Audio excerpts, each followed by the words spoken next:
नाजरीन, Stockholm Sweden से आरफ कसाना की जानब से सलाम कबूल कीजिए।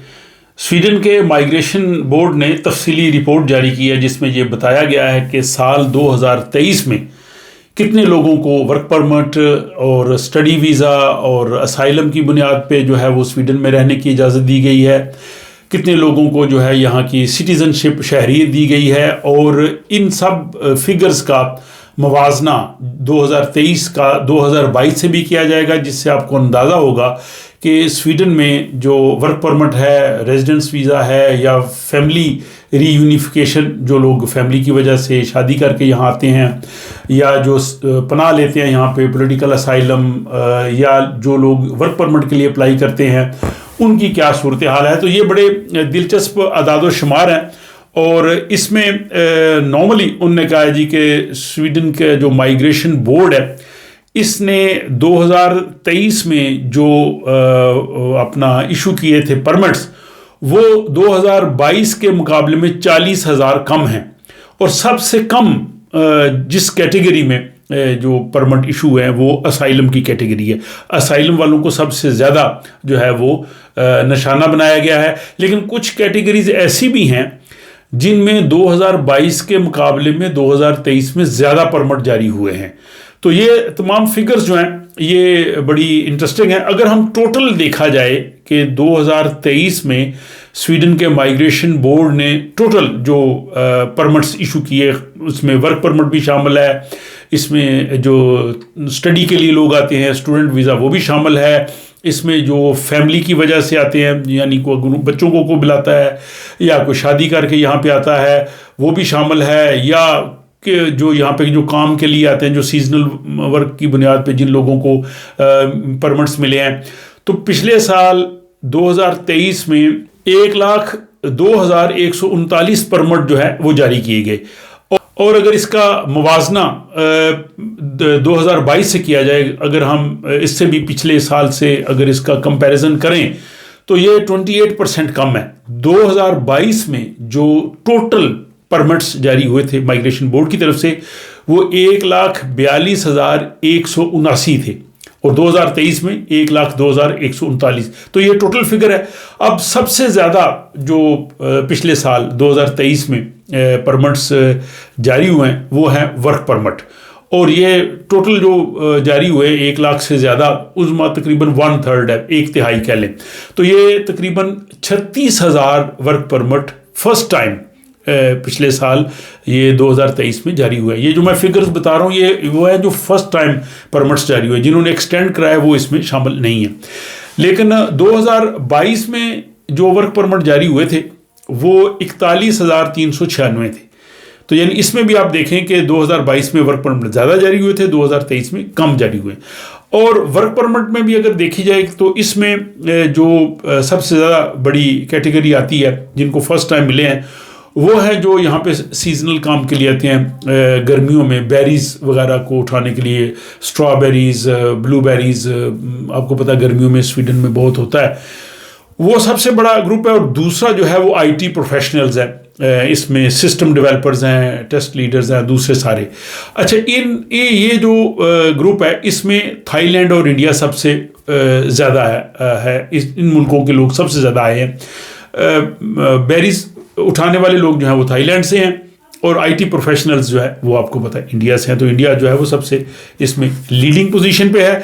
और सेकंड जो लार्जेस्ट ग्रुप जिनको वर्क परमिट्स जारी हुए 2023 में वो है फैमिली की बुनियाद पे, यानी किसी ने शादी करके किसी को अपने पार्टनर को बुलाया है या बच्चों को बुलाया गया है। तो फैमिली रीजंस की वजह से 2023 में 25,110 यानी 25,110 परमिट्स जो है वो जारी हुए, जबकि 2022 उससे भी जो पिछला साल था उसमें 20,990 20,990। तो इसमें आप देखें कि 2023 में फैमिली की बुनियाद पे जो परमिट हैं वो ज़्यादा जारी हुए हैं, तो इस ग्रुप में जो है वो इजाफा है। इसके अलावा दो और ग्रुप जिनमें ज़्यादा लोगों को परमिट जारी हुए 2023 में 2022 के मुकाबले में, वो जनाब हैं स्टूडेंट्स। तो स्टडीज़ की बुनियाद पे पिछले साल 2023 में 15,825 15,825 परमिट जारी हुए, जबकि उससे पिछला जो साल था 2022 का, उसमें 14,537 14,437 जारी हुए। अब जो दूसरी ग्रुप जिसमें ज़्यादा परमिट जारी हुए वो लोग हैं कि जिनका यहाँ पे जो केस होता है ख़त्म हो जाता है। माइग्रेशन बोर्ड कहता है जी आप स्वीडन से चले जाएं, स्वीडन की गवर्नमेंट कहती है जी कि आपके लिए यहाँ रहने का अब कोई कानूनी रास्ता नहीं है, आप चले जाएं। लेकिन वो लोग ऐसे मुल्क से होते हैं कि उनका मुल्क उनको वापस लेने के लिए तैयार नहीं है, या उनके पास पासपोर्ट नहीं होता, या स्टेटलेस होते हैं, या ऐसे होते हैं कि वो अपने मुल्क ट्रैवल करने के लिए उनके पास कोई कानूनी रास्ता नहीं, स्वीडन उनको ज़बरदस्ती स्वीडन से निकाल नहीं सकता क्योंकि उनका मुल्क लेने के लिए जो है वो तैयार नहीं होता। तो इसमें जनाब जो 2023 में 1,149 लोग जो हैं वो थे, जबकि जो उससे पिछला साल है 2022 वाला उसमें सिर्फ जो है वो 751। तो इन दो कैटेगरीज में इंक्रीज़ हुए हैं। एक वो लोग जिनके केसेस यहाँ पे ख़त्म हुए हैं वो भी इंक्रीज़ हुए हैं, स्टूडेंट्स भी इंक्रीज़ हुए हैं, और फैमिली रीज़न की वजह से भी इंक्रीज़ हुए हैं। यानी हर सतह पे डिक्रीज़ नहीं हुआ, लेकिन ओवरऑल मैंने बताया कि कम हुआ है। अब असाइलम वाला ग्रुप सबसे ज़्यादा जो है वो टारगेट हुआ है, और ये मौजूदा हुकूमत भी यही कह रही है कि हमने असाइलम कम से कम करना है, बहुत हम इसको मिनिमम लेवल पे ले जाना है, और अगर असाइलम वालों को देंगे भी तो हम शायद परमानेंट ना दें। तो बार असाइलम जो इन्होंने हिट किया है, अब इसमें 2022 में 56,622 यानी 57,000 के करीब करीब लोगों को मिला था, लेकिन 2023 में बहुत कम होके 16,810 16,810 यानी 70% डिक्रीज है। 70% असाइलम वालों को कम पिछले साल इन्होंने दिया है 2022 के मुकाबले में। और इसमें जनाब 11,000 वो हैं जो यूक्रेन वाले हैं, तो ये भी एक चीज़ है इसको देखने वाली। अब इन्होंने एक और इसमें बड़ा दिलचस्प आया है कि स्वीडन ने असाइलम की बुनियाद पे पिछले साल कम लोगों को परमिट्स दिए हैं, लेकिन यूरोपीय यूनियन या यूरोपीय जो कंट्रीज़ है यू कंट्रीज़ उनमें जो है वो इजाफा हुआ है स्वीडन के मुकाबले में।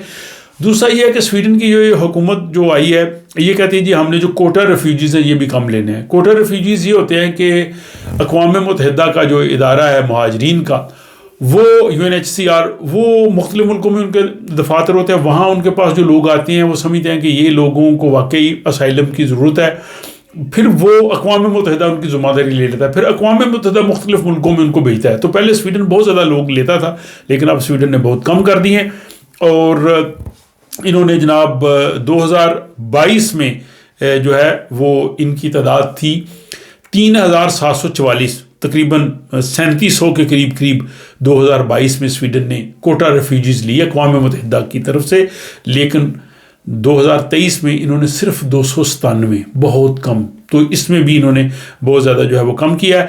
अब इसमें जो एक और कैटेगरी है जो EU EES परमिट्स जो यूरोपीय यूनियन से आते हैं 2023 में, वो जनाब 7,883 से कम होके 6,731 हो गया। ये वो लोग होते हैं जो EU सिटीजन्स हैं और उनके पास यहाँ पे राइट नहीं होता रेजिडेंस का, और वो टैक्स ऑफिस की बजाय उनको माइग्रेशन बोर्ड पे जाना पड़ता है, तो उनको भी जो है वो कम किया।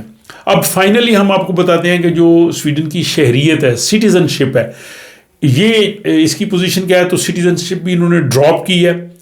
2022 में 89,967 तकरीबन 90,000 लोगों को स्वीडन की नेशनलिटी दी गई, शहरियत दी गई, लेकिन पिछला साल 2023 इसमें जो लोगों को शहरियत दी गई है वो 68,168 यानी 68% लोगों को स्वीडन की नेशनलिटी शहरियत दी गई। तो इसमें भी काफ़ी कमी हुई है। तो ये जनाब तमाम जो स्टैटिस्टिक्स से ताज़ा तरीन जो माइग्रेशन बोर्ड ने जारी किए हैं, वर्क परमिट के हवाले से, स्टडी के हवाले से, असाइलम के हवाले से, सिटीजनशिप के हवाले से। तो इस व्लॉग की भी रसीद देना ना भूलिएगा। और रसीद देने का बिल्कुल सिंपल तरीका है कि आप कमेंट्स में सलाम लिख सकते हैं, आप थैंक्स लिख सकते हैं, अपनी राय ले सकते हैं, कोई अच्छा लगा उसका भी बता सकते हैं, अगर कोई चीज़ अच्छी नहीं लगी तो वो भी आप बता सकते हैं, मशवरा दे सकते हैं, और आप साथ लाइक कर सकते हैं, और पसंद आए तो दोस्तों से शेयर भी कर सकते हैं। इससे ज़ाहिर मेरी भी हौसला अफजाई होगी और मुझे भी एनर्जी मिलेगी कि मैं आपको जनाब ताज़ा तरीन जहाँ के हालात और ये व्लॉग जो है वो पेश करता रहूँ। अपना ख्याल रखिएगा और मिलते हैं जनाब हम अब स्वीडन की डायरी में।